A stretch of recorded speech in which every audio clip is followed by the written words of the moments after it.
Once you get your SAT score report or PSAT score report, you'll be able to take a look at all the different areas that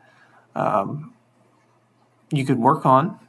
And this is on the left-hand side is a sample score report provided by College Board. And in the first column, you can see the reading and writing. And then in the second column, you can see the math. And so what you can do is take a look at, for instance, here, standard English conversions was the lowest performance in this particular exam. And so when you come over to Khan Academy, and after you log in and go to the official SAT prep, you can look under reading and writing and go to standard English conventions right here and start to work on that. And then, maybe after that, craft and structure expression ideas can be worked on.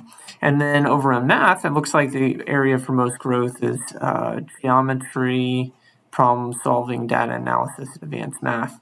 And so if you come up here, you can find those as well. And again, you probably want to start with foundations, then maybe move to medium, and then to advanced.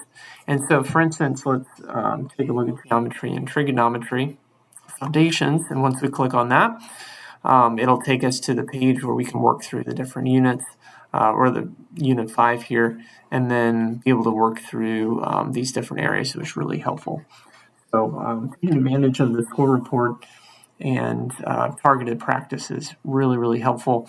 And again, the Khan Academy is the official SAT practice from College Board that you can do along with your Blue Book practice as well.